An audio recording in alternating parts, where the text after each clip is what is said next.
मैंने हमेशा देखा है मेडिकल स्टूडेंट जब 11th क्लास में बायो लेते हैं और कहते हैं कि मेरा डॉक्टर बनने का सपना है, वो ये चीज़ को ओवरलुक कर देते हैं कि इंडिया में नंबर ऑफ़ सीट्स कितनी हैं और हमारे पेरेंट्स के पास बजट कितना है। अब सपने देखना बुरा नहीं है, सपने देखना बुरा नहीं है, लेकिन जब किसी का सपना पूरा नहीं होता है तो उसे बहुत ज़्यादा दिक्कत होती है और वो उस चीज़ से एडजस्ट नहीं हो पाता है। तो काफ़ी सारे ऑप्शन स्टूडेंट्स ऑल्टरनेटिव एक्सप्लोर करते हैं एमबीबीएस अब्रॉड से करने का।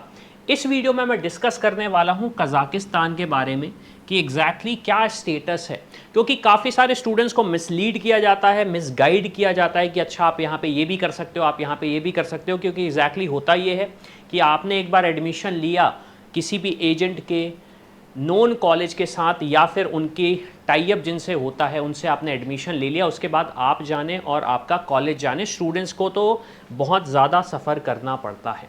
तो इस वीडियो में हम बहुत सारी चीज़ें डिस्कस करेंगे, बहुत सारे ऐसे क्वेश्चंस हैं जो कि स्टूडेंट्स के होते हैं, पेरेंट्स के होते हैं, तो इन सारी चीज़ों को डिस्कस करेंगे। अब आप ये मुझसे पूछ सकते हो कि सर आप कैसे बात कर सकते हो, तो मैं क्या हूँ, रेगुलर बेसिस पे स्टूडेंट से इंटरेक्ट करता हूँ, कभी फेस टू फेस करता हूँ, कभी ऑनलाइन करता हूँ, कभी इंस्टाग्राम के थ्रू करता हूँ। अभी अगर आप देखेंगे तो हमारे चैनल पे बहुत जल्दी एक इंटरव्यू आने वाला है जहाँ पे हमने एक स्टूडेंट का इंटरव्यू लिया है जिन्होंने कजाकिस्तान के एक कॉलेज से पढ़ाई कर रहे हैं वो अपनी एमबीबीएस की। तो उन्होंने अपने एक्सपीरियंसेस भी शेयर किए, लेकिन मैं कुछ चीज़ें अपनी पॉइंट आउट करना चाहता हूँ, तो इसलिए मैं इस वीडियो को बना रहा हूँ, तो आप इसे डिटेल में एंड तक देखें। दूसरी चीज़, काफ़ी सारे स्टूडेंट्स को एक बहुत इंपॉर्टेंट चीज़ इन्फॉर्मेशन नहीं मिल पाती है, वो है एफएमजी का पासिंग रेशो। तो हमारा यहाँ पे एक पैनल बना हुआ है फॉरेन मेडिकल ग्रेजुएट एग्जामिनेशन का डेटा, दिसंबर 2023 का डेटा। जिन स्टूडेंट्स ने दिसंबर 2023 में अपीयर किया था इस एग्जामिनेशन के लिए, कितने बच्चों ने अपीयर किया है, कितने बच्चे पास हुए हैं और उनका पासिंग रेशो कितना है। और ये डेटा वो नहीं है, ये डेटा वो है कि भाई हर कॉलेज वाइज है, हर कॉलेज वाइज है। सर ये डेटा आपको कहाँ से मिला? ये डेटा हमें मिला है ऑफिशियल गवर्नमेंट सोर्स से, ऑफिशियल गवर्नमेंट सोर्स से। क्या सिर्फ ये कजाकिस्तान के लिए? नहीं, कजाकिस्तान नहीं, कजाकिस्तान के अलावा रशिया, जो भी कंट्री आप बोलेंगे उसका डेटा आपको यहाँ पे मिल जाएगा। जिसका भी आप डेटा देखना चाहते हैं उसका डेटा आपको मिल जाएगा। ये चीज़ मैं आपको इसलिए बता रहा हूँ क्यों, क्योंकि आपके पास अगर ये इन्फॉर्मेशन होगी तो आप एक इन्फॉर्म्ड डिसीजन ले सकते हो। मेरा हमेशा मानना ये रहता है कि जो डेटा बैक्ड डिसीजन होते हैं वो ज़्यादा अच्छे होते हैं कंपेयर टू एक रैंडम डिसीजन। चलिए, तो इस पैनल को एक्सेस करना है तो आप जाके देख सकते हैं, नीचे लिंक डिस्क्रिप्शन में मिल जाएगी, आप उसे एक्सेस कर सकते हैं।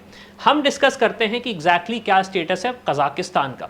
तो कजाकिस्तान की अगर मैं सबसे पहले बात करूं, क्या ये कंट्री एनएमसी की गाइडलाइंस फॉलो करती है, सही है या नहीं, तो आपको एक चीज़ ये समझनी पड़ेगी।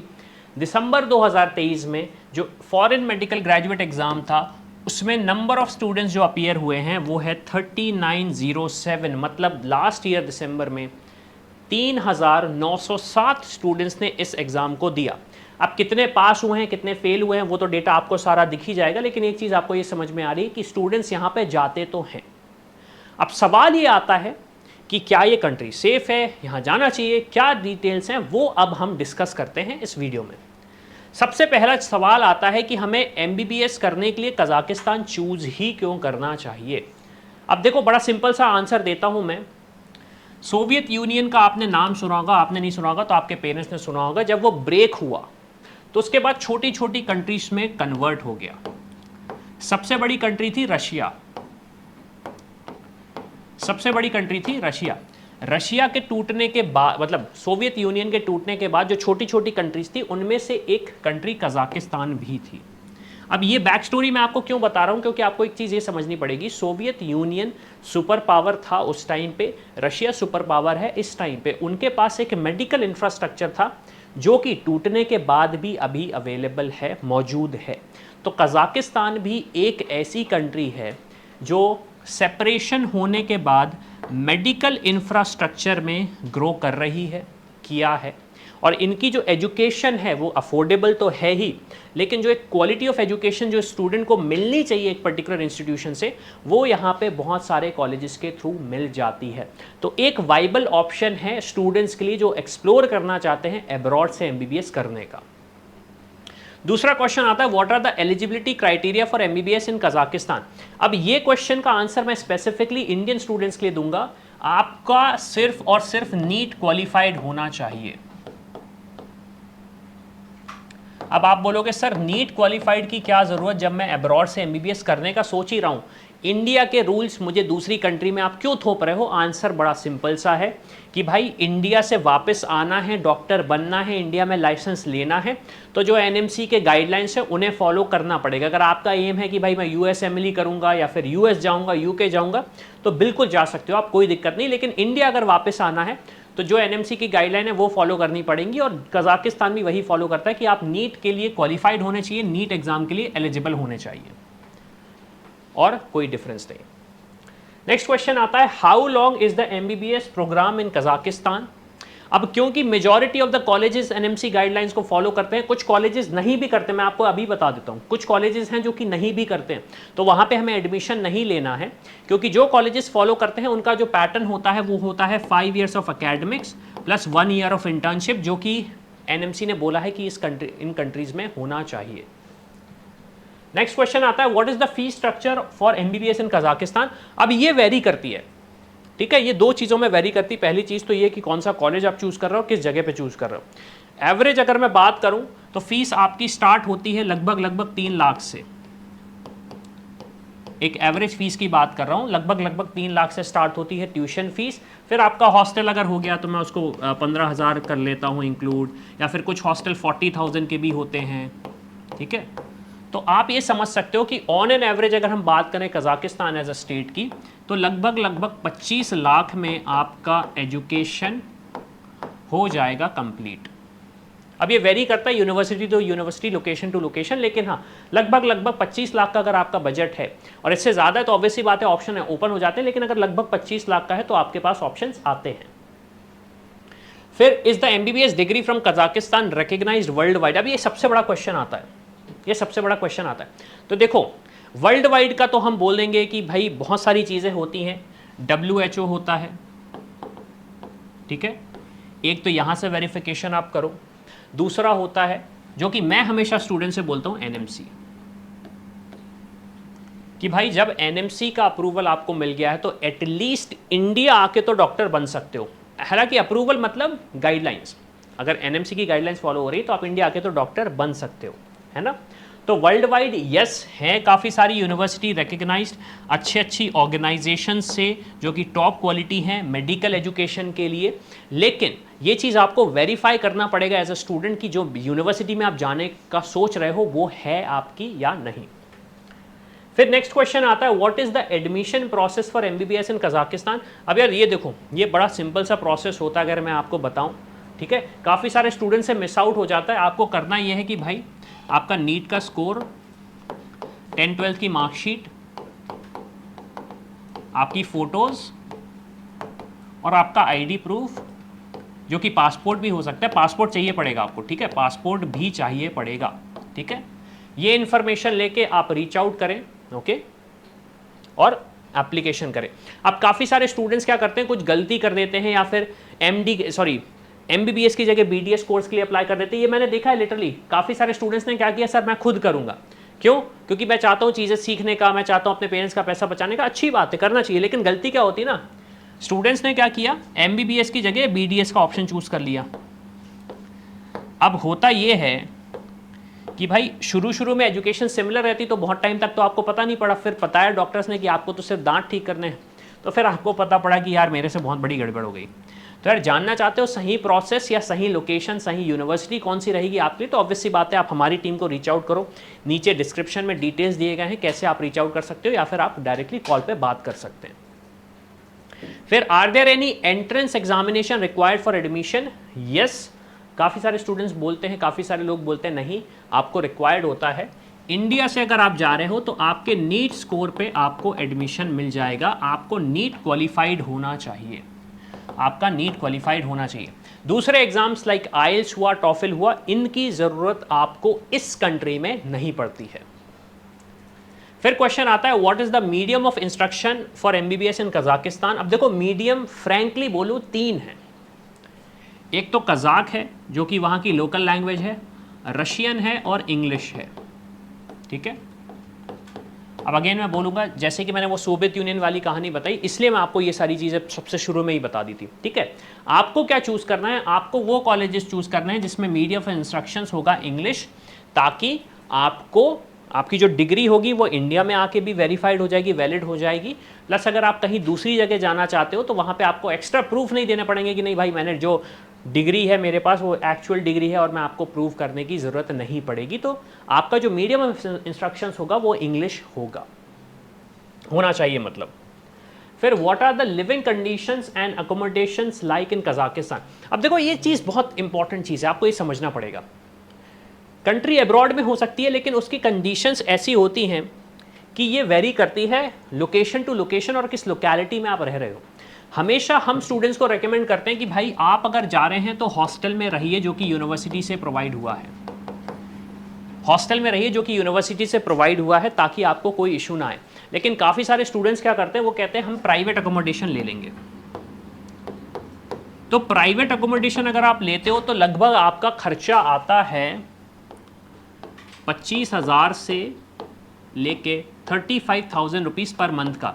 अब बोलोगे सर इतना महंगा अकोमोडेशन, तो यहाँ तो जाने नहीं, बहुत महंगी कंट्री। नहीं, ये आपके विलाज होते हैं 4 BHK टाइप के, ठीक है। तो यहाँ पे आप क्या कर सकते हो, आप इसे शेयर कर सकते हो अपने दोस्तों के साथ, ठीक है। आप अपने दोस्तों के साथ शेयर कर सकते हो और रह सकते हो। तो फिर आपका जो खर्चा है वो डिवाइड हो जाता है, जो खर्चा है वो डिवाइड हो जाता है।